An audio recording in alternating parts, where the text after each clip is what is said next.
Welcome to another Two Fat Brokers podcast or videocast, depending on how you like to consume us. I'm Barney from Dubai. Ben from Abu Dhabi. Today we are going to be talking about unicorns and other mythical beasts. No, we're not. We're talking Yes, we about Proptech. We're talking about the Gruffalo. Gruffalo's real. Okay, granted. Tell us about Dubai's most recent unicorn, Benji. Well, yeah, depending when this is coming out, we've just had word that Property Finder, for those of you, everyone knows who Property Finder is. It's a listing portal, Zillow and Rightmove, other examples. It has just received an investment of $525 million, not dirhams, from a couple of investing companies who are investors and valuing it at $2 billion US.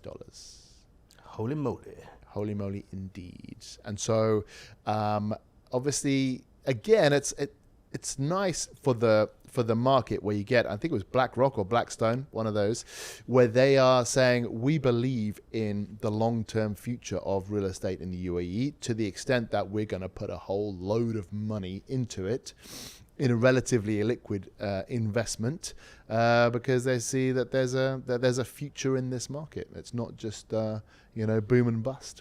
So how does one value a company like that?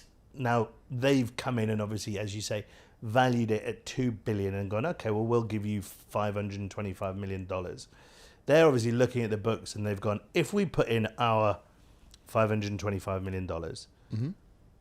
what and current book trend or book value is our return on investment likely to be? Or do they just take whatever profits the company are making that they're now eligible for, and do they just push them back into the company? How does it work? Be a mixture of the two. Obviously they're gonna look at cash flow, how much money does this thing make, but also the potential for growth. Now, they bought someone else's shares, so I don't know if any of that money is actually going to Property Finder. They bought out another investor, something like General Electric, but I can't remember their name, and they bought their shares originally in 2019 for $120 million. They didn't buy all their shares, but they're obviously investing. So General Electric? It's not General Electric, it's General something. General made-up company. Yeah. So they will, obviously, they'll get dividends from the cash flow, but more likely they'll be looking at exiting at some time in the future, either from buyout from Property Finder or the person that invested it or someone else buying them at a higher valuation. So they see the potential in property. So their hope is that Property Finder will then create enough income for them to have a share buyback in the future? I mean, I don't know what their exit strategy would be, but more likely they'll sell it to someone else who, once the valuation goes up. But Property Finder unlikely to buy them out, but that could be part of the agreement. Who knows? So Property Finder have the Property Finder real estate arm, where real estate agents like what you and I is, pay them a monthly subscription, and we get credits, and we use those credits to advertise properties on their portal. And they're all over the Middle East. They're in Egypt as well, and other countries too. And they have a mortgage arm. They do. Mortgage Finder. Any other facets to this company? And worthwhile mentioning, because we're going to talk about more broadly about Proptech, that a couple of the mortgage companies have also received pretty big US dollar in the tens of millions of US dollar investments. Guys like Holo, guys like Husby, guys like Proptech, Prepco, guys like Prepco. So there does seem to be some investor sentiment where they're seeing this value in, because Property Finder is basically Proptech. They're seeing value in these platforms, which to be honest I find a bit unusual. Like with all these mortgage companies, obviously they do make money, but I don't think that for someone who's looked at their systems, I don't think their systems are a massive kind of technological advance. Is it data driven? I think to be honest, all of it is not. It's not a Proptech play. I don't think, if you look at Property Finder, I don't think that is such a brilliantly complicated system that it's worth loads of money in and of itself. I mean, they have a every massive city market or every share. country have a Property Finder. Yeah. Every single one. Yeah, and so they have a massive market share. It's an oligopoly basically between two companies, Property Finder, and then you've got Dubizzle and Bayut owned by the same company. So the whole of the market share is split between those two, which is a fantastically powerful position to be in, because they can, they can not set any price that they want, because they're still competing to a certain extent with Google and Meta, but they dominate the market. So they can really, get a lot of money and value out of that, and they have a huge amount of power in the market. I mean, brokers need them, right? I mean, not at your end where you're mostly working kind of on referrals. I mean, we had another company that was a conglomerate of Allsop and Allsop, Espace, one or two others. They launched their own. Where did that go? Yeah, began with an H, didn't it? Home. Hope this makes us some money. No, we've got a real estate company in Abu Dhabi called Homey. Homey. I love that name. Yeah. Homey Houses? Yeah. Homey Realty? No, so there was, and I think it was particularly after COVID, there was a lot of backlash against so a good example of the way Property Finder and Bayut have a strong grip on the market is you sign up for a year and you don't have a break clause. I assume that's still the same. That's certainly the same with us. And so after COVID, a lot of the real estate companies said, we want a break clause because, we don't want to sign up for another year. We don't know where this market's going, and the big portals were able to hold the line and say, there's other things we can give you, but that's an important, thing that we're not willing to give you.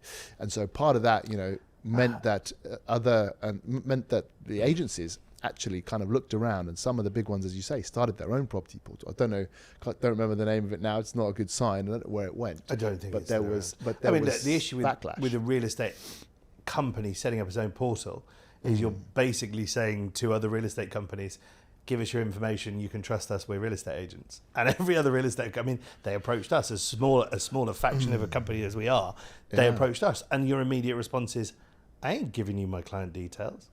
I'm not giving you my seller's information, which is what you'd need to market my property. Well, that's if a single company sets it up. What you would do is you'd set up an independent company, and then everyone will be shareholders. So you'd set up an independent company to hold all that information. It's still the same thing. It's not. It is. How? How do you mean? Well, somebody has access to the back end of that independent company. Someone has access to Property Finder's back end. Yeah, I know. So I don't see your point. Well, there's no vested interest in Property Finder giving out that information. Property Finder don't sell houses, whereas real estate companies do sell houses. Yeah, but those real estate companies would just be shareholders. They wouldn't be operating the company. Yeah, but the you get point someone being, in independently. it takes one person to put their fingers in the cookie jar, and real estate agents are, one, notoriously distrusting of other real estate companies, and two, notoriously protective over their clients. And you're asking, no, you can trust us. It's a totally different company. Yeah, we're shareholders in it, but it's no. It was never going to work well. Well, I mean, it has worked in other places. I think Singapore, some of the big companies got together and started their own. I think maybe what is even it? in the UK. The oh God, what are they called? It's an American company that are taking Zillow to court. Rightmove? No. Countrywide? No, I've done business with them. My memory is getting so bad for names. The NRA. They're taking the NRA to National Rifle Association. Anyway, I'll remember the names. You're like an old person now. You're going to spend 5 hours trying to think of the name. No, because I'm mates with one of them on Instagram. Yeah, so I'll talk while you fiddle around with your phone. So the investment is really in this oligopoly, because those portals, obviously, as the real estate market grows, they are able to sell more credits because there's more advertisements, there's more property being sold, and they have a very strong negotiating position with real estate agents, to the extent that they can change things. And I don't know if you remember this. In the old days, there were just standard listings. And then they brought in these featured, hot, premium, all of these other things. And what they do is they create their own competition. So because someone gets a premium, they go to the top. And then you say, okay, well, I need a premium. I need to go to the top, because they're in a really interesting business. They generate leads. And their job is then to sell those leads as expensively as they can to real estate agents like us, and we buy those leads. So they're able to package those leads in kind of different ways and make them more expensive to get, and well, no, they make and the generate higher revenue the value in that the way. lead, they make it more expensive, which is interesting because they don't generate very many high value leads. But so a lead for a one bedroom rental in the marina is worth 5 dirhams, and a lead for a 100 million dirham buyer in Emirates Hills is worth 150. They to don't charge dirham. per lead; they charge per listing. So No, they charge per credit. And each listing is worth higher or lower amounts of credit. I mean, so they charge per listing. So depending where your listing is, that is how they then market the credit. So if you've got a terrible listing with terrible pictures and doesn't generate any leads, you still pay. So they're in a very, very strong position, and in this market, it's incredibly difficult to break in. We've all, there's. Well, how long have Property Finder been entities around come for? and They've go. certainly been around for at least 15 years. I don't remember them being. When I first moved here in 2008, everything was done on in papers. They had what was it? The property paper was called back then, and then Property Finder must be 12, 13 years old. Must be. Yeah, probably older. That's pretty good going for a company to go in 12 or 13 years to be worth $2 billion. Yeah. They've done an amazing job. They dominate the market. I don't know how you cut it up between them and Bayut, but I think, that they both have different ways of measuring it. We signed an they've done a great exclusivity job. agreement with Property Finder, so we don't use their competitors. Okay. So you that get gave a us bump. better terms. I mean, the kind of things that we list make that company look better anyway, I think. So they should be paying They should be us, not paying the you. others. Yeah. No, I mean, I understand that Property Finder. I fundamentally have a problem with those portals anyway. Why? I think they overcharge. I think they overcharge massively. Some of the bigger companies, What makes you think they overcharge? because they're worth $2 billion and they've been out for 13 years. What do you mean? How do I know they overpay? How long has Tesla been around for? I have no idea. How long's Tesla been It's around? worth over $1 trillion. It's not based on longevity. But they are able to charge more, and they charge us more. So I used to buy credits at 25 dirhams a credit, and now it's more like 60. Dirhams a lead. Now it's more like 60. So it is going up, but they're able to charge more because the market's doing well. So real estate agents are making more money. So they're like, okay, you're making more money. We will take a percentage of the market. Because we control a lot of your marketing spend and your ability to get leads. So as you do well, we will also do well. And they are able to say, however far the market's going, they're taking a percentage, small percentage of that market and the commissions that go with it. God, you're boring. That's business. Business is boring, but profitable. Isn't it funny how you and I are so polarizingly different? I'm much more about the human side of things, and you just drone on about numbers. About numbers. Wow. Yeah. I like to talk about how things make you feel. I like to talk about the emotional side of things and reach people on a one-to-one level. You and I, our numbers are great, and I love numbers. Yeah. People are unpredictable. Numbers, they never lie. They've never hurt you, have they, numbers? People lie. But also, so that's just one Proptech, and then you've got these mortgage companies. So why are the mortgage companies making money? They've got, what is it typically, what's the percentage a mortgage company will make if you get a mortgage from them? I have no idea.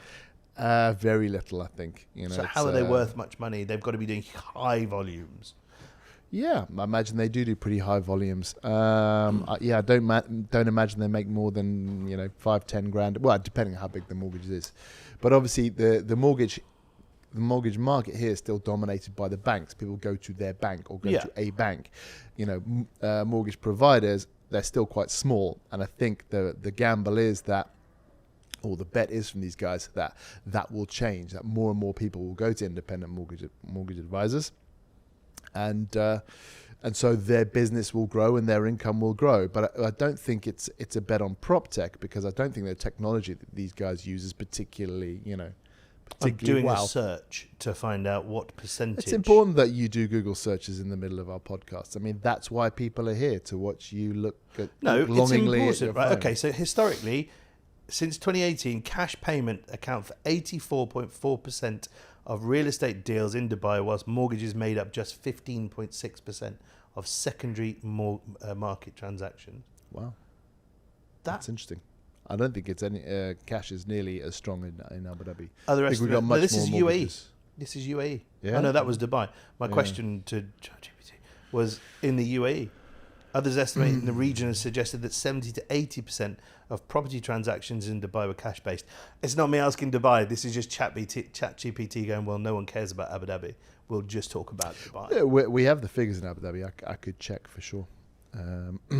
But that market is still massive. And I think the more, and we're talking on another podcast about more Brits coming into the UAE. Brits will be used to using mortgages. They will be used to using independent mortgage advisors. The more I think you get international buyers coming in, the more the mortgage market will grow. I've sold to 4 Brits in the last year. All of them are cash. Yeah? Yeah. Wow. Nice. So that flies in Nice your work face. if you can get it. Yeah, look, I mean... Do they understand the principle point of being, leverage? right, if we're talking about the value of mortgage companies, if 80%, call it 80% for argument's sake, 80% of transactions are cash, these 3 big mortgage companies are squabbling over 15% of market share. They can't be making that much money. So why are they getting such big investment? Well, so I was talking to one of the big banks in Abu Dhabi last year, and they were doing $1 billion worth of business a month. Of mortgages? Yeah. In Abu Dhabi? Mortgages in Abu Dhabi, yeah. So Which bank was it? I can't tell you. Right. So there obviously is that market, you know. It's small now, but I think it has to grow because most people just don't have that amount of cash lying So this around. is basically what we're saying is all of these guys who are investing in all of these Proptech companies are massive. Well, they're all completely hedging against the fact that the UAE real estate market is in a strong position. Yeah. I don't think they're buying tech, because I don't think that the tech is that impressive. I think they're buying market position. They're saying Husby, Holo, and Propco, you know, have got, you know, this amount of market share, and they're gonna keep that market share or do better, and the market is going to rise, and so their incomes will rise, you know, commensurately. Which makes it interesting. I wonder why they don't invest in real estate companies. You never see about these big, maybe they wouldn't advertise it. Why isn't someone investing in better homes, in FAM, in... They're not worth anything. We've discussed this on a previous podcast. Are they not, those big ones, though? Really worth anything. Well, again, but they don't have any proprietary, you know, information or anything like that. But I don't think these mortgage companies do either. But they do have really strong dominant market positions. They have strong cash flow. Why don't people invest in them? Because the assets of a real estate company are non-paid employees, and they can leave whenever they want. Yes. So you could have 30% of FAM properties, not that I'm wishing this upon for us, but 30% of FAM properties leave in an afternoon, and all of a sudden your assets are stripped by 30%. Yeah, but they've still got a very strong market position, and they can hire those guys back in. You know, you would never buy a real estate company because they're so dependent on their founders. But what's a market position worth if all of your assets have gone? All of your cash-generating assets. But I mean, that doesn't tend to happen. Like, again, when you talk about, let's say one of these mortgage providers, you know, their you know, market position could be eroded by someone coming in and doing what they do but for cheaper. I mean, you can always get out competed. You can always, you know, lose these things. But the good thing about Property Finder is it's such like Fixed a strong income position. They've got such a strong you can't bank drawbridge. you can't bank. Well, I suppose mortgage companies aren't fixed income either, are they? I mean, one of the things that you obviously do to value a company, as you know, and you probably taught me, is that companies are really worth what the income that you can project into the future, right? 6 times earnings, how you value a company. You can't really do that with a real estate company because there's no fixed income. Now, if you've got a property management company with contracts and fixed incomes, they're worth something. I mean, so and also it's free to set up a real estate company. So fixed income is different, but let's say so Property Finder's got these yearly contracts which are coming up all the time.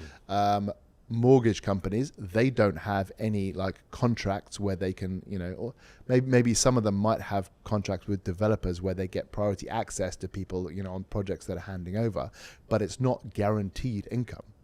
Like they don't have guaranteed income. They're still, all of them, reliant on the real estate market, and the real estate market's pretty fickle. So why are people not investing in real estate companies? That's a great question. I'm glad I asked that. Yeah, and I think it's probably the fickleness of the fact that they're so reliant on founders. They're so reliant on these people who began them, and those people are so totemic important. leaders. Yeah, and those people are so important that you would have to lock them in for the life of your investment. Also, there is a big issue with real estate companies is if someone were to give you 10 million dirham investment in your real estate company, what would you spend it on? Like realistically, what could you spend it on? Hiring more people? Interesting you should say that. We were recently offered a sum of money for a percentage of our company. And Fabrizio and I were wondering what we would use the money for. Yeah, It wasn't a life-changing amount of money. We were like, well, would we put it back into the company? Yeah, it's not easy because you can't, like, let's say, invest it in product or research or a factory or anything like that. You have to hire people, and I don't know if that amount of money, maybe you go out to some big swingers and offer them 500,000 dirhams to come on, and work for your company for X number of years. But that's probably the only way where you could really generate a lot of value for your company with an investment like that. Yeah, I mean, the temptation would be to actually, spend it on an office, spend it on liveried cars, spend it on building a brand, get some PR people into you, right, build the brand. Kind of unquantifiable spends on your money, right? That's the weird thing. It's you just wouldn't know what to do with it to make sure that you are adding value to the company that you've just drawn cash out of. Yeah, so someone investing in a real estate company will be like, okay, what are you going to do with all this money? How are you going to make this asset that I've just bought more valuable? And I think, as you say, for real esate companies, it's hard. Like, it's hard to think like, okay, where would I put all that money that would be really valuable? Right. Exactly. Yeah. So how are you going to take more market share? The only way that I could think of that would be to go out and bribe some really great real estate agents to come and join you. Yeah, there was a well-known brand that did that in the UK. Yeah. They bought the rights to their name in the UK and spent big on, uncharacteristically big for the UK, and bought what they thought were producing real estate agents, and they swung and missed, unfortunately, with a lot of them. Really? Because even, I just thought of that now. Now I'm thinking ooh, I wonder how much it would cost to get one of these really amazing real estate agents, prize them out of where they are now. You'd have to do it with a commission. I mean... No, but commission doesn't cost you any money. If someone turned around to me and said, I'll give you 500,000 dirhams to join us, I'd be like, no. It would have to be a lot of money. I mean, don't forget, I don't know in Abu Dhabi, but the big brokers here are earning millions and millions, 12, 13, 14, 20, 30 million dirhams a year. 500,000 dirhams is not going to move the needle.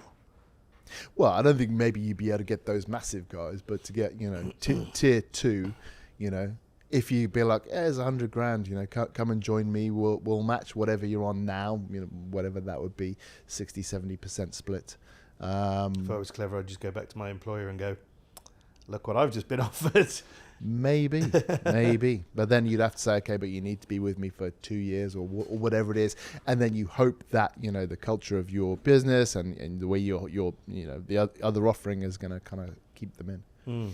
Anyway, we've slightly gone off topic. No, that would be a good podcast for another day. Wouldn't it? Well, I think that kind of wraps everything up. Yeah. If you're a big producer and you've got a price, send it over. Well, I will take a look at it. Manila envelope for that. Yeah. You'll get home to your front door just being rammed with Manila envelopes. Yeah, listen, I've been Barney from Dubai. Thank you for joining us. I've been Ben from Abu Dhabi. We'll see you again.